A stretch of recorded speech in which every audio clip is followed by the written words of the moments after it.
Hello, I'm Nora and welcome back to Novels with Nora. Today I am unfortunately here to discuss my biggest disappointments of 2025. I just filmed my top 10 books of 2025, so now we're leveling it out a little bit with my biggest disappointments. Now, these are by no means my worst reads of the year, and to be quite honest, I still enjoyed aspects of most of these. I just had such high expectations of them that they could never live up to those expectations, so they did in fact disappoint me. And most of these, like I said, I did enjoy some aspect of it. It's just, it didn't do what I wanted it to do, so they in fact were disappointing. So I guess without further ado, let's just get started. My first two disappointments I don't even actually own, and the first one is because I unhauled it, and that is Cold Eternity by S.A. Barnes. And this one, it took me a while to come to the terms with the fact that I actually didn't dislike it, it just was disappointing. S.A. Barnes is the author of one of my favorite space horror novels, Dead Silence. I love that book so much, and this author has continued to write space horror, but none of it has come even close to being nearly as good as Dead Silence. And Cold Eternity was just her newest release in a series of disappointments. And like I said, this book wasn't bad. Like it was fine. I didn't actively dislike it, but I also did not enjoy it.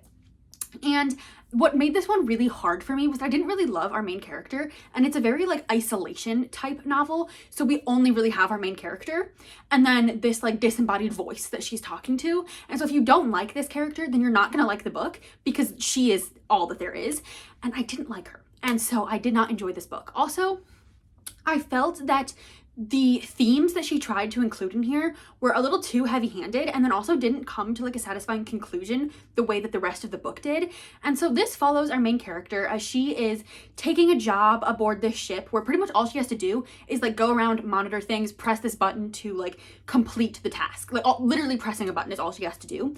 But when she's on the ship, she realizes that it is kind of like a museum. Before the technology of the current day, there was this man who tried to introduce like cryogenically freezing people as a way to preserve them until science and medicine could advance far enough to like heal them. So a lot of like wealthy people who had different diseases and things would freeze themselves in the hopes that one day the science would be advanced enough to heal them.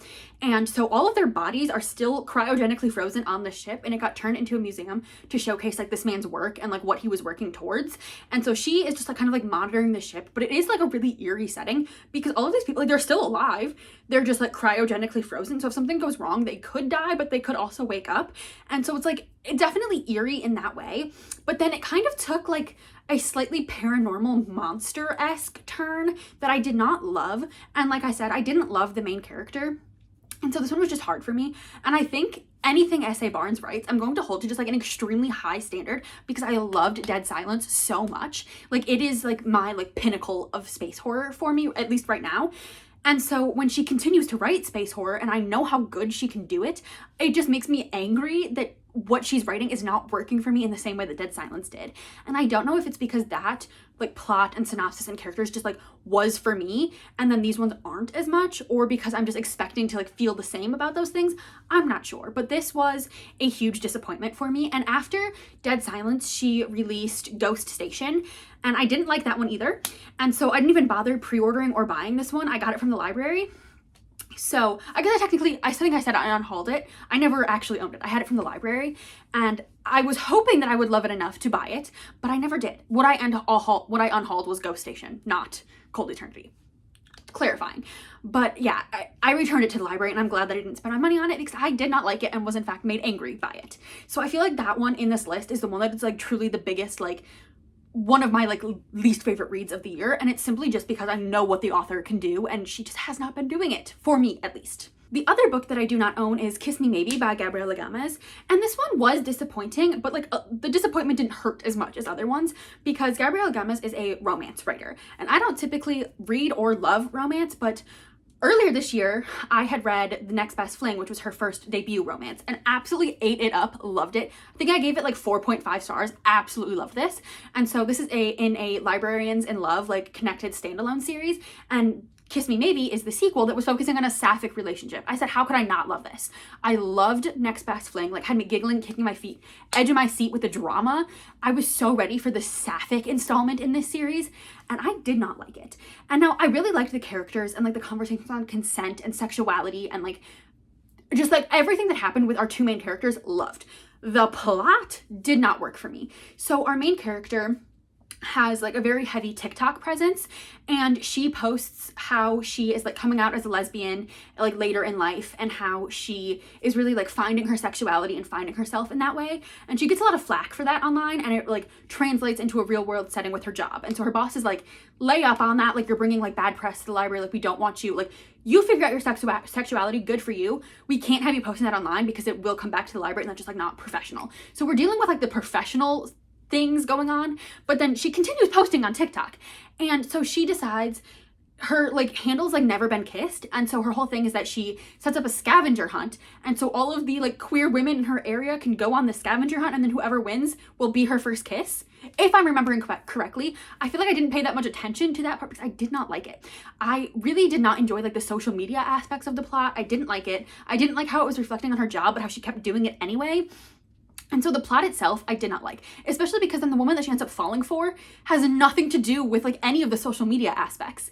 And so it just felt like, why are we doing all this? Like, what is the point of this happening when everything that's going on with the relationship is existing outside of this plot point? So it just felt a little silly in that way. Still loved the writing, still loved the characters, just it was not nearly as good as The Next Best Fling, which was really disappointing because I wanted to like her sapphic romance more than the straight romance, but I unfortunately did not. So this was disappointing, but the blow was softened by the fact that I don't typically enjoy romance, so I wasn't like super upset. It was just disappointing that I loved her straight romance so much, but then her sapphic romance kind of fell flat for me. So unfortunately, I didn't love that one. Sorry if the lighting keeps changing. It is January in Ohio, so like the sun was out just before, and now it's like getting all gloomy, looking like it's gonna rain again. So we'll see what happens, but I'm just gonna keep going. And in a similar vein to Cold Eternity is Lady Dragon by A.M. Strickland, because I have read 2 other books from A.M. Strickland and I loved both of them. The plotting and the characters and the world building, it's so immense and deep, and there's so much depth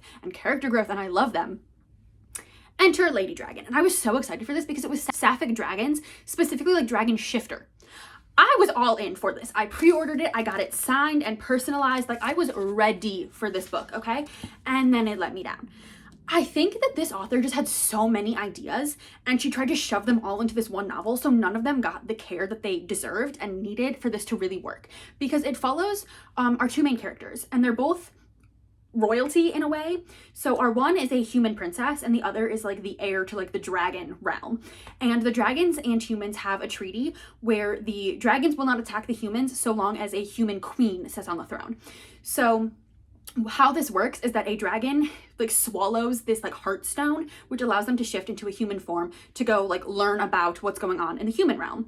And so our main dragon character does that, comes to the human realm, starts to kind of fall for the human princess, but then something goes awry and they're like having some issues, so they have to go back to the dragon realm.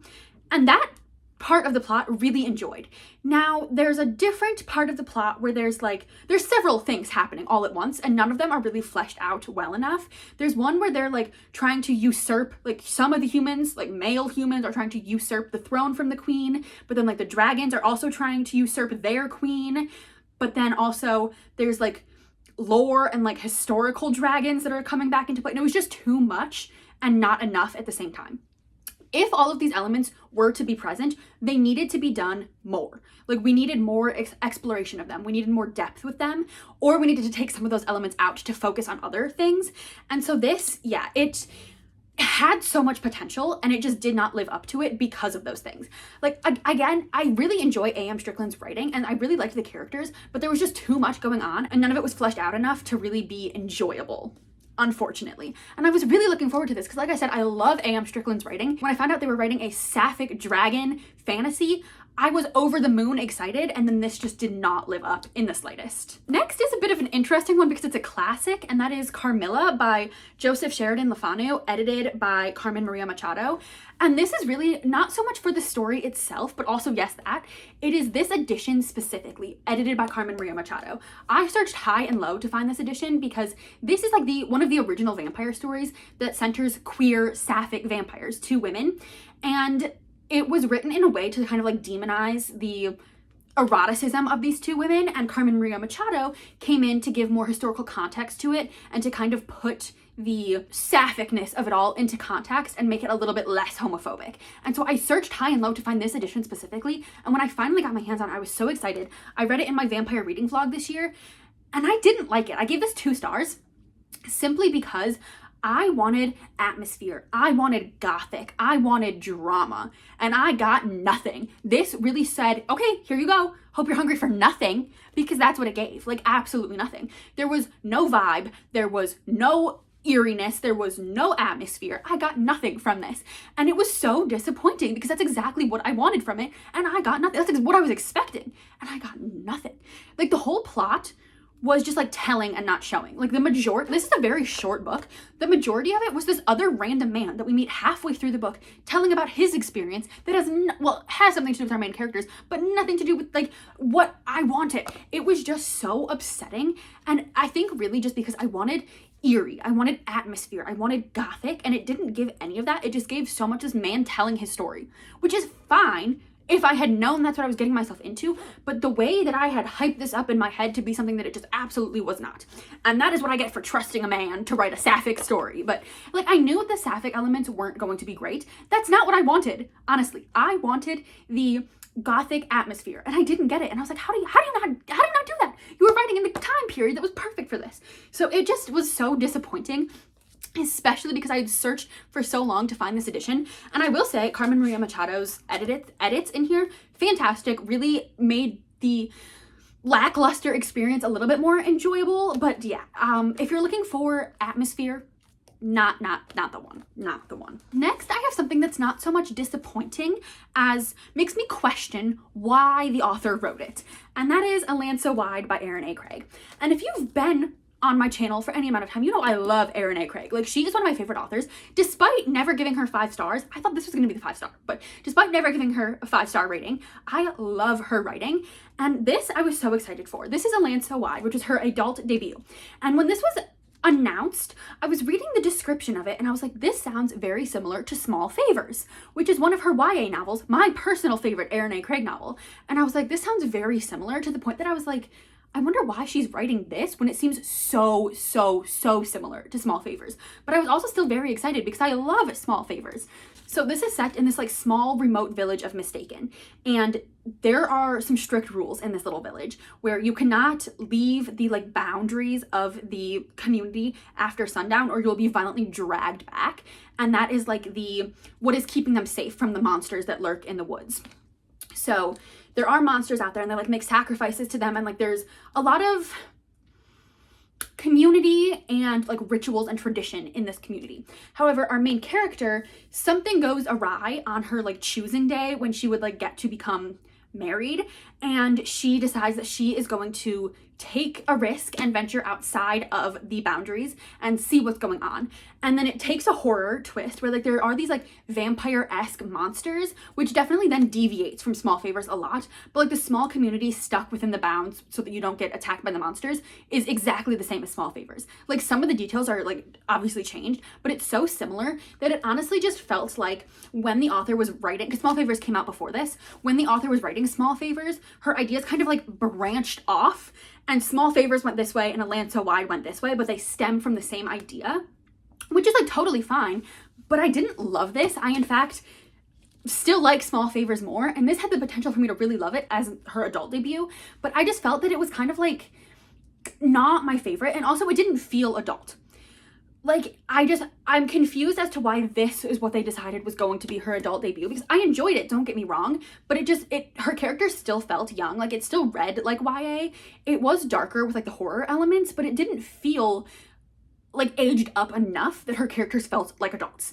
So not super disappointing on this one, just kind of confusing, but also still disappointing because I was so excited because I love Small Favors so much that I was like, an adult version that's darker, grittier, more horror-esque, I should love it, and I didn't, because it was just so similar and it took so long for the horror elements to start.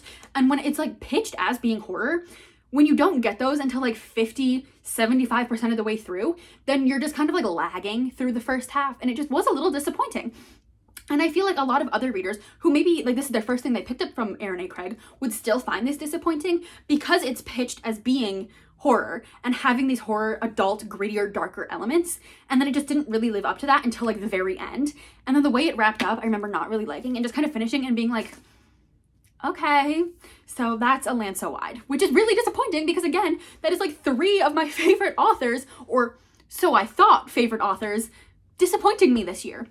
And unfortunately, my last biggest disappointment is another one of my favorite authors, and that is Courtney Gould with What the Woods Took. Oh my god, I love Courtney Gould. Her other 2 books, The Dead in the Dark and Where Echoes Die, are some of my favorite books. I've given them both 5 stars. I absolutely love them. And I was saving What the Woods Took until she had announced whatever her next book was going to be, so that I always had some Courtney Gould ready to go for me. And so she had announced that her next book is coming out, I believe, sometime this year. And we have a title and we have a synopsis, like the official description for it. So I was like, finally, I'll get to What the Woods Took. It was my last read of the year. I was like, this is its time. I'm ready. Unfortunately, I was not ready for the disappointment that I faced. One of the things that Courtney Gould does really well are her characters. Her characters just feel so real and deep and just like so human. And I did not connect to any of the characters in this novel, and that really sucked, especially because you really needed to like the characters. Now, this one was pitched as like her most horror novel, like her most paranormal, most like dark book. And so I was like, okay, I'm ready. So this follows our 2 main characters, Devin and Ollie. And Ollie's perspective is not mentioned at all in the description, which also threw me off because it's only talks about Devin and her perspective, but then it's dual POV with Devin and Ollie, which was very interesting and kind of jarring to go into not knowing. But they both end up being kidnapped from their homes and sent to this wilderness therapy program, and obviously against their will. And when they get there, they realize that like things aren't quite as they seem, because as they're hiking, they have to cross this river, and as soon as they cross it, they realize that like things feel off now, but like there's nothing they can do. They can't just like go back. So they fall asleep that night, and when they wake up, their 2 like guidance counselors are gone, and so they think that it might just be part of the program, and so they like set out on their own. They end up going separate ways, which is why we have to get both Ollie and Devin's perspective, because they split up. And so then we meet these creatures in the woods that are making things more difficult for them to just try and get out of here, back to their lives. But do they really want to get back to their lives? Because obviously things weren't great for them to get sent here in the first place. So it's like finding themselves, helping each other. Like, it was a good novel at its core. What I didn't love was that it being pitched as like her darkest, most horror, gruesome novel, those aspects were so few and far between that I spent the whole time just like being annoyed by the amount of dialogue and the amount of like internal monologue that we were having. And I was like, where is the horror? Where are these monsters in the woods? Like, that is what I want. That is what I'm here for. And we didn't get that. And that was made worse by the fact that I did not like these characters that much. Like, I didn't dislike them, but I didn't love them in the way that I did with her other 2 novels. And so it just felt like I was dragging my feet through this. Like, I was never excited to pick it up. It felt like a chore to read it. Like, I just kept rolling my eyes and being like, can we please just move on? Like, it just felt so repetitive, and like we were going in circles and not getting anywhere. And then we finally did, and it just felt too easy at the end.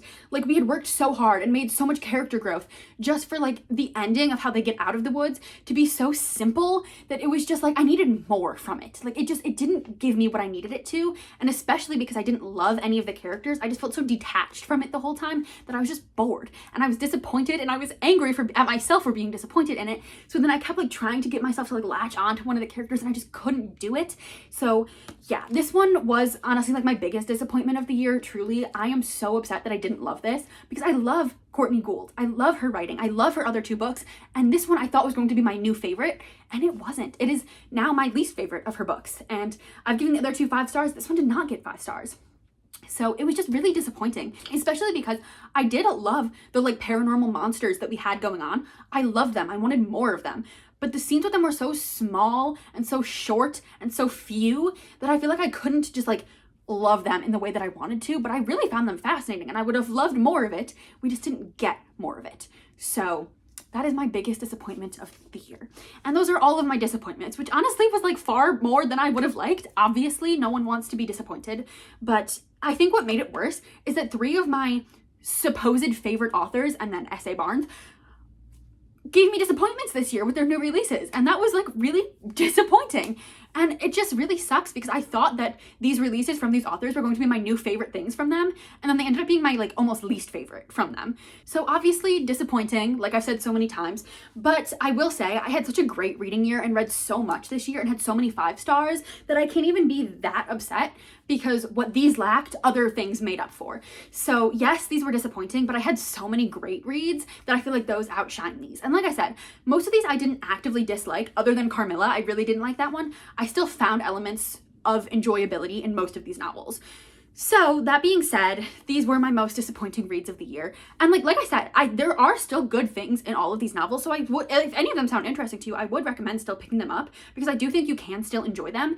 They just didn't live up to the expectations I had set on them for myself. But those are my most disappointing reads. I did do a video of my best reads of the year, so you can go check that out if you need a little bit more positivity. But that is going to be all for me today. I would love to know what your biggest disappointment of the year was, or like if you had like a worst read of the year, would love to hear that too. But that is all from me today. I hope you like, comment, and subscribe, and I hope to see you in another video again soon. Bye.